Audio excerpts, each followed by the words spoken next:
شروع اللہ کا نام لے کر جو بڑا مہربان نہایت رحم کرنے والا ہے۔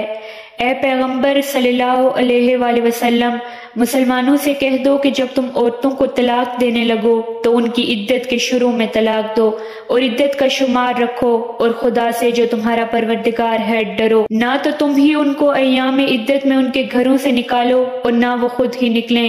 ہاں اگر وہ صریح بے حیائی کریں تو نکال دینا چاہیے، اور یہ خدا کی حدیں ہیں، جو خدا کی حدوں سے تجاوز کرے گا وہ اپنے آپ پر ظلم کرے گا۔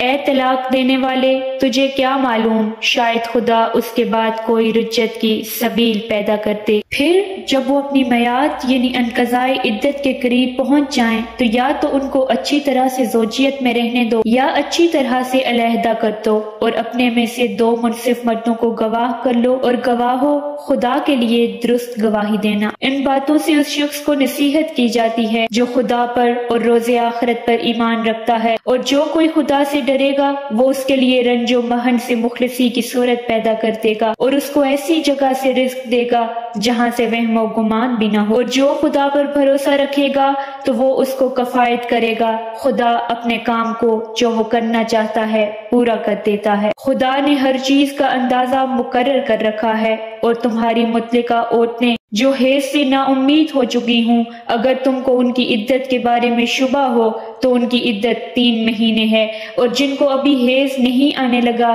ان کی عدت بھی یہی ہے، اور حمل والی عورتوں کی عدت وضع حمل یعنی بچہ جننے تک ہے، اور جو خدا سے ڈرے گا خدا اس کے کام میں سہولت پیدا کر دے گا۔ یہ خدا کے حکم ہیں جو خدا نے تم پر نازل کیے ہیں، اور جو خدا سے ڈرے گا وہ اس سے اس کے گناہ دور کر دے گا اور اسے اجر عظیم بخشے گا۔ مطلقہ عورتوں کو ایام عدت میں اپنے مقدور کے مطابق وہیں رکھو جہاں خود رہتے ہو، اور ان کو تنگ کرنے کے لیے تکلیف نہ دو، اور اگر حمل سے ہوں تو بچہ جننے تک ان کا خرچ دیتے رہو، پھر اگر وہ بچے کو تمہارے کہنے سے دودھ پلائیں تو ان کو ان کی اجرت دو، اور بچے کے بارے میں پسندیدہ طریق سے موافقت رکھو، اور اگر باہم ضد اور نا اتفاقی کرو گے تو بچے کو اس کے باپ کے کہنے سے کوئی اور عورت دودھ پلائے گی۔ صاحب وسعت کو اپنی وسعت کے مطابق خرچ کرنا چاہیے، اور جس کے رزق میں تنگی ہو وہ جتنا خدا نے اس کو دیا ہے اس کے موافق خرچ کرے۔ خدا کسی کو تکلیف نہیں دیتا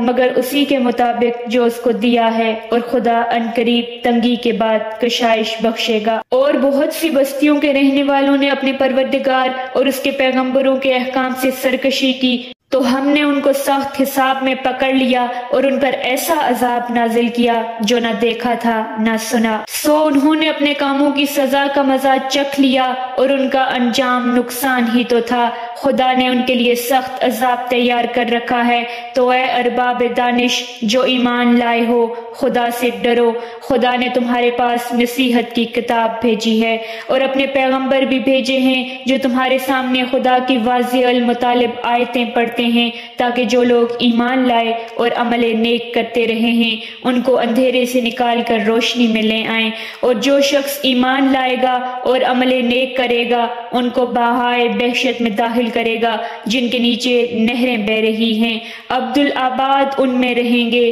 خدا نے ان کو خوب رزق دیا ہے۔ خدا ہی تو ہے جس نے 7 آسمان پیدا کیے اور ویسی ہی زمینیں، ان میں خدا کے حکم اترتے رہتے ہیں تاکہ تم لوگ جان لو کہ خدا ہر چیز پر قادر ہے، اور یہ کہ خدا اپنے علم سے ہر چیز پر احاطہ کیے ہوئے ہے۔